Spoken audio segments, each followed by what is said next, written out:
when they get all that new equipment, they have to practice with it. Well, that's what they do. Yeah. They did It's a real honor and pleasure to be with you all here, brothers and sisters. And our brothers and sisters in uniform there as well. You guys are part of our family. We realize that. And so too, though, are the folks in Afghanistan and Pakistan and Yemen, Somalia, folks who are targeted, who've been killed by drones like this flying overhead their nations. You know, we're waging a war against people all over this planet. Undeclared war, but war nonetheless. You don't have to have special papers to make for violence against the people, and that's unfortunately what we are doing. We as a people here, and Whiteman becomes a war target. Some would say legitimate. We don't think legitimate. We don't want any harm to come to any of you all, any of the people who live within this base. But we are here gathered in solidarity with humanity, with you all, part of our family, and with all the folks around the planet. They say the criminal always returns to the scene of the crime. And so I'm here with Ron and remembering Mark Kenny, who was with us that day too. And our trial was interesting because there wasn't any contention that there was not a crime being committed here on that day, and the trespassing was not occurring.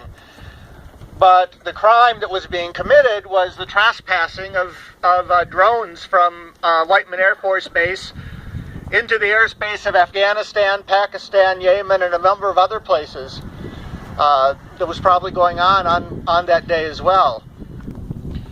If you look at Whiteman's official website, one of the things that they are very, very proud of is the B-2 bomber from Whiteman Air Force Base. At present, this is the only base where the B-2 stealth bomber is based.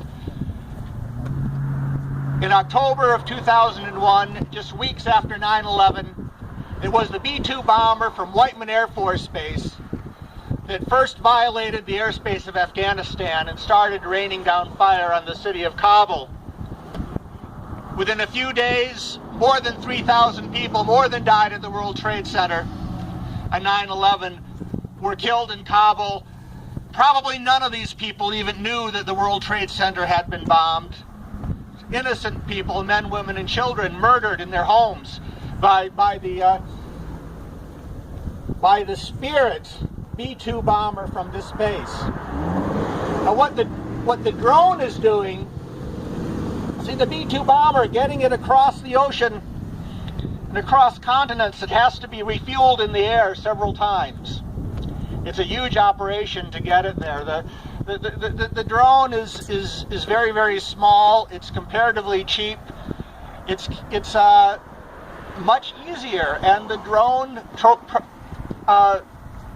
trespass over Afghanistan and Pakistan and these other places is 24 hours a day, 7 days a week, and done from very, very from the safety of this base. The drone, which is meant to keep war away and to keep our soldiers far away from the battlefield, actually brings the war closer. One drone operator said, "I am 7,000 miles away from the war, the distance from here to Afghanistan, and I'm at the same time 18 inches away from the war, distance from his face to the screen." Whiteman Air Force Base is a reflection of the American original sin, which is racism. Whether it's the Native Americans, whether it's the African Americans, the Latinos, whatever it is, our original sin is racism. And when the B-2s flew off here into Afghanistan and into Iraq, they weren't killing folks like us. No. They were killing people that our soldiers and airmen were taught to call ragheads, or worse still, sand niggers. They had things on their head that didn't look like the hats that we wear.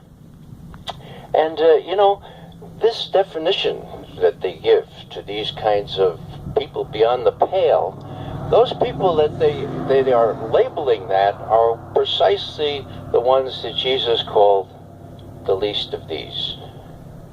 And what are we supposed to do to the least of these? I don't think it's to bomb them or to send hellfire missiles to them. I think hellfire has to do with what God wants to do if one believes in hell.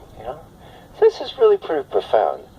Whitemen killing brown, black, other men and women and children that don't look like us. What I realized is when I started opening up to all this negativity, like with our military and everything, that it was very depressing. And if I was sitting at home with my computer, it was very, there just didn't seem like there was any end in sight. So what I found that the only things that really helped was to talk to other people and then also to act. And it made me feel better. So, and then I realized if it wasn't me, then who? And if it wasn't now, then when? And so if we see injustices, it's up to us to fight against it. And that's just how I feel. Thank you. I've been a practicing Muslim for 17 years now. And when Ray was talking about the racism involved in the bombing of these countries, it reminds me in the Quran that it's a little different than the Bible, in that the angels aren't the ones that rebelled. It was other beings that rebelled. And so Satan in the Islamic tradition is a spirit. And when God created everything, the last thing he created was mankind, woman and man. And he told everyone to bow to his creation. All bowed except Iblis, Satan. And when God asked him, why did you not prostrate when I told you? He said, because I am better than man. Man is made from clay. I am made from fire.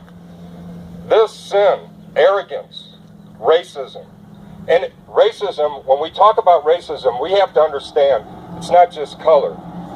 Because now more violence has been committed by a son of Africa than by the previous president. And it's spread. Our special forces are in places that you would never imagine right now. But when the pundits in the media talk, when they were talking about the supposed Russian threat to Ukraine, this is the thing that resonated. We cannot afford another shooting war in Europe. We can't afford war anywhere. But did you get that? We can't afford another shooting war in Europe. But we have war all over, in Somalia, Yemen, Pakistan, Afghanistan. And that's pretty much what I have to say. That this son of Africa has been more effective at killing than the previous president. Thank you.